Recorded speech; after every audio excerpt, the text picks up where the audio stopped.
How about playing Lex Luthor and Superman? I like playing the Bat even. It's a lot of fun. I have to say it's like having a license to steal. For years, Gene Hackman was a Hollywood titan giving unforgettable performances that won her praise around the world. But behind the glitz and glamour, there was a dark secret. Now, in a shocking turn of events, Hackman's own Bodyguard has come forward to reveal a deadly plot that shocked investigators, complete with poison, betrayal, and a web of lies that goes deep into Hackman was the victim of a terrifying plot. What turned those closest to him so evil? The truth is finally out, and it's much scarier than anyone thought. The mysterious deaths at Hackman Estate, Roland Loewe and Jesse Kiesler, had been taking care of the estate for over 16 years. They knew everything about it, from the creaky wooden gate to the smell of cedar in the air to the way the wind whispered through the trees at night. But on the morning of February 26th, something was off. There was silence around them. No TV hum, faint music, or sign of life, and they looked at each other uncomfortably before stepping forward. Their knocks went unanswered, and when they called into the house, all they heard was the heavy stillness of an empty home. Looking through the window, their stomachs dropped, and they called 911. The caretaker's voice shook as he spoke. "Please, send someone quickly." He didn't know what he had found, but his gut told him that it was dangerous. It wasn't good. Gene Hackman had spent decades playing larger-than-life characters, but what was happening in his own home was unimaginable.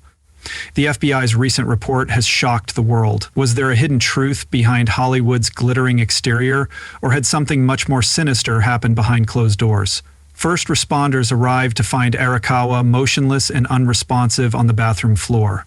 Was she breathing, or was she just unconscious? The dispatcher's voice asked. He was told to stay calm, but panic took over as he thought of the worst possible outcomes. When the paramedics arrived, they saw a grim tableau. Araki was lying on her right side next to a space heater. The counter was a mess with pills all over the place and an open bottle standing ominously among them. Had she passed out while trying to get her medicine, or had something else happened? Then they found another body, Hackman's, in the mudroom near the kitchen. He was lifeless. The home had gone from being a safe place to be turned into a scary place to be. Strangely, 2 of their 3 dogs were still alive and unharmed, but their 12-year-old Australian Kelpie mix Xena wasn't as lucky. She was found dead near an Arakawa. What had happened to her? Santa Fe County Sheriff Aiden Mendoza said it straight out. It's not normal to find 2 people dead in a home. He was right. How could 2 people die at the same time with no obvious signs of foul play? The authorities moved quickly to get a search warrant so that if foul play was hiding, they wouldn't overlook it. They went through the house room by room, writing down every medication, thyroid pills, thyroid killers, and blood pressure medicine that could have played a part. Then they came to a disturbing realization. The maintenance crew hadn't seen Hackman in Arakawa in more than 2 weeks. Security footage showed that the last time they saw Arakawa was on February 11th. That meant that their bodies had been inside for days or even weeks. The thought sent chills down the spines of the investigators, and Hackman's daughter was shaking when the news came out. The news made her sob, and Joey Padilla from the Santa Fe Tales boarding facility was there during the call and saw the terrible destruction firsthand. As investigators put together the timeline, they brought in specialists, fire officials, and gas experts to try to find answers. Could carbon monoxide poisoning have been to blame? Could a gas leak have been to blame?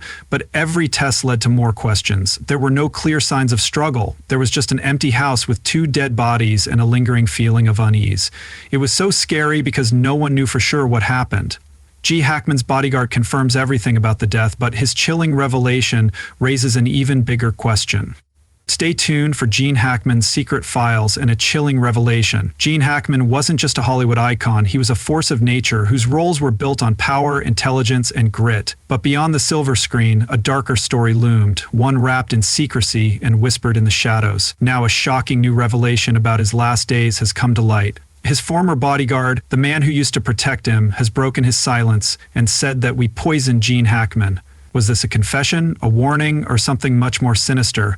People who knew Hackman thought he was hiding secrets, things he had seen and things he wasn't supposed to talk about for years. He stayed quiet until maybe he didn't.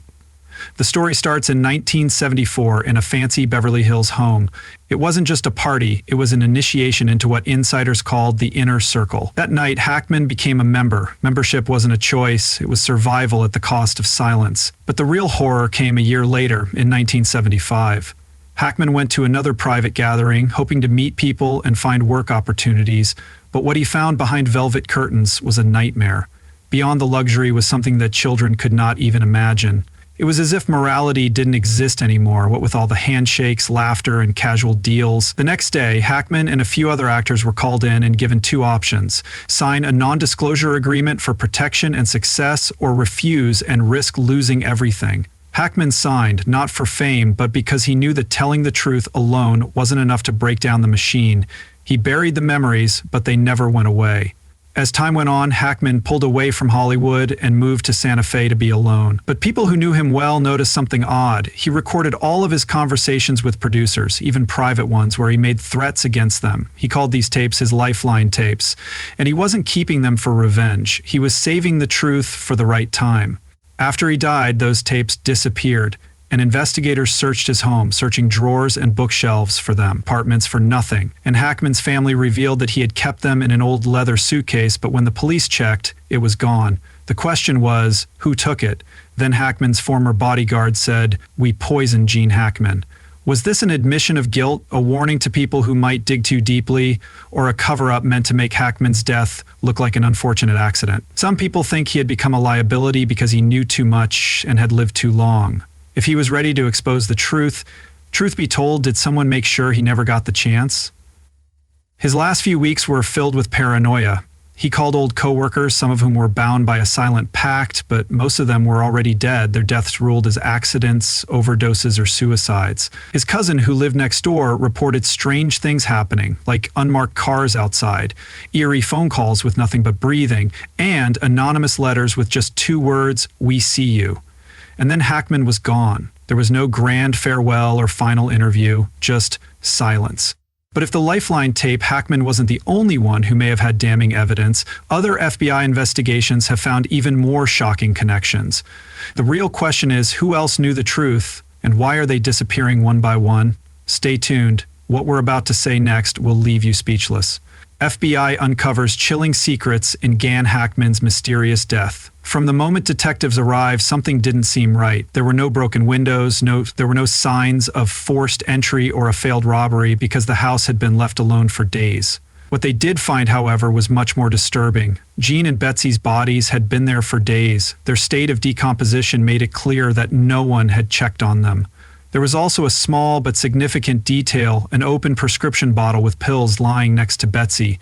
Could this have been a tragic accident, a suicide, or something more sinister? Investigators needed facts to decide. External dangers included no fatal gas leaks or carbon monoxide poisoning. The New Mexico Gas Company confirmed a minor leak from the stove, but at only 0.33%, it wasn't even close to being lethal. Other household dangers, such as a few code violations, were noted, but none seemed deadly.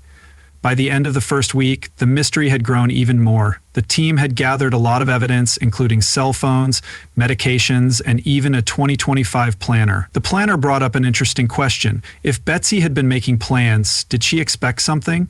Was this a tragic accident or something that was supposed to happen? One of the most important pieces of evidence was security footage that showed Betsy's last known movements on February 11th. She went to the vet, stopped by Sprouts Market, picked up something at CVS Pharmacy, and then went home. Just after 5 p.m. That was the last time she was seen alive on camera, but Gene's pacemaker data showed an irregular heart rhythm on February 18, a full week after Betsy was thought to have died. If that data was correct, it meant Gene was alive and alone in the house for days after Betsy was gone. Did he know she was dead? Was he trying to call for help? Did he even know what was going on? The autopsy report raised more questions than it answered. Both bodies were at the same stage of decomposition. Despite Gene, Betsy's face was swollen and her limbs were starting to mummify, possibly because of a space heater nearby. It painted a haunting picture of what may have happened inside that house. Detectives went through Gene and Betsy's emails, looking for any final messages that could shed light on their last days. In the last email Betsy sent to her mother, she asked her to write a letter, sent by a therapist at 11:21 a.m. on February 11. Nothing was done after that. Surveillance footage from nearby homes, vehicle data, and every possible lead were looked at, but the truth remained elusive despite all the evidence. There was no obvious crime or cause of death. Just two people who seemed healthy and planning for the future were suddenly gone. The sheriff kept the public informed, insisting that the case remained open even though foul play didn't seem likely. The toxicology report was the only important missing piece, and that it took up to 3 months to process, which was a painfully long time to wait for answers. There was also the issue of security footage, or rather, the lack of it. The Hackman home didn't have any cameras, so investigators had to rely on the gate surveillance system and neighboring properties to piece together bits and pieces of their last days. So where does that leave the case? There are no clear answers, no obvious suspects, just a lingering sense of unease. But what if I told you that the FBI just made a chilling discovery? It was so shocking that it has left Gene Hackman's family. No one saw what the medical examiner's report showed that shocked everyone. And how did it change everything we thought we knew about Gene Hackman's death? When the chief medical examiner, Dr. Heather Jarrell, finally released the full autopsy report, it painted a deeply unsettling picture of Gene Hackman and his wife, Betsy Arakiwa's last days. The details weren't just sad, they raised more questions than answers. Let's start with Hackman, the famous Hollywood star whose cause of death was found to be hypertension. His heart had already been through several surgeries and heart attacks, so it just gave out. But Hackman also had advanced Alzheimer's disease, which meant that he was probably losing consciousness of what was going on. Another strange thing was that his stomach was empty. He hadn't eaten in a long time before he died. Why does that matter? It suggests that he may have been too. In his last hours, did he realize something was wrong? Did he try to get help, or was he stuck in his own thoughts, unable to deal with reality? Things then took an even darker turn when Betsy died of hantavirus pulmonary syndrome, a rare and deadly infection that attacks the lungs quickly through rodent waste. According to Dr. Jarrell, it starts with flu-like symptoms like aches, fevers, and chills, but quickly turns fatal once severe breathing problems happen. After carefully putting together a timeline, investigators found shocking information. Betsy's last known activity was on February 11th.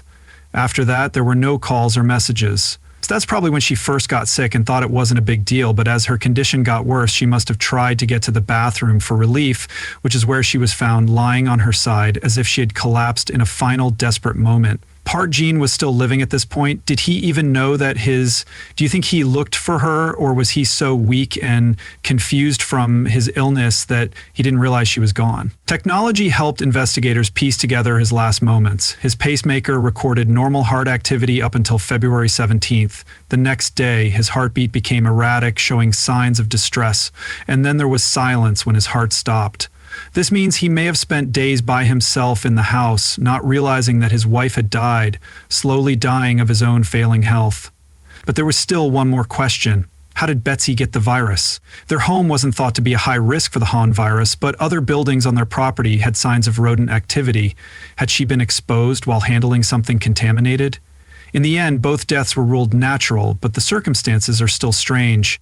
A beloved Hollywood legend and his wife had died in a way that no one could have predicted at first glance. It seemed like a bad turn of events, but as the investigation went deeper, more questions came up. Then there was a shocking revelation.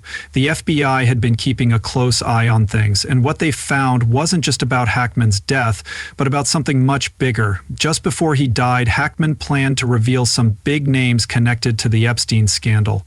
Who was he going to reveal, and did someone make sure that he did? It didn't happen. Stay tuned. The truth is more sinister than anyone thinks. I thought Gene Hackman and the Epstein scandal would be a lie that was kept quiet. A shocking rumor is making waves. Did Hollywood legend Gene Hackman plan to expose some of the biggest names involved in the Epstein scandal just before he died too soon?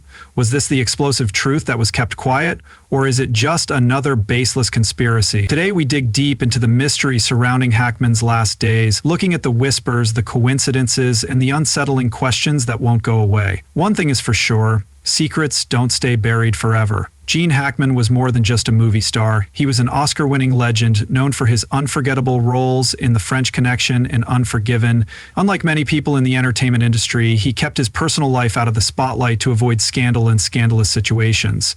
That's why when news of his sudden death along with his wife broke, the world was shocked. But what really shocked everyone was that Jeffrey Epstein's long-awaited client list came out the same day, revealing powerful people in politics, business, and Hollywood. Hackman and his wife were found dead. At first, this may have been a coincidence, but as more information came out, suspicions grew. Hackman and his wife were found in their private home, which had top-level security. There were no signs of forced entry, no signs of struggle, and no reports of prior health problems that could have caused their sudden deaths. Everything about the situation seemed too perfect and neat, and if it was just a coincidence, it would be one of the strangest in history. His loyal fans took to social media to express their shock.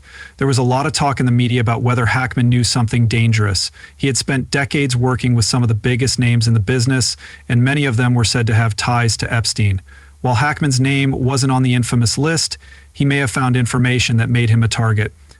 To add to the mystery, an anonymous source said Hackman had told them about his fears about dark forces operating in Hollywood, which led to his death. His family is still looking for answers. The Hackman sisters never thought that one phone call could change their lives forever. But on that terrible day, Elizabeth, Leslie, and Annie were faced with a terrible truth that broke the comfort and safety they had always known their father's estate in Santa Fe, which had been a place of warmth and cherished family memories, had become the site of an unimaginable tragedy. At first, none of them could handle the news. Leslie in particular had a hard time believing it because their father had always been full of... There was no sign of anything wrong. She said it out loud as if saying it out loud would make it true. But denial could only last for so long before the questions started coming in. How could this happen? What went so wrong? The family was desperate for answers and thought of every possibility. Was it carbon monoxide poisoning? Was there a hidden leak in the house? Elizabeth, who was the most careful of the three, couldn't get rid of the fear that something in their father's home had killed him before they had a chance to grieve. When the media heard about the story, the couple's private grief wasn't just their own. It became a public spectacle. News outlets came up with theories, headlines made wild guesses, and the pressure for answers grew. Even the medical investigator's office, which is normally bound by strict confidentiality, felt compelled to address the growing chaos.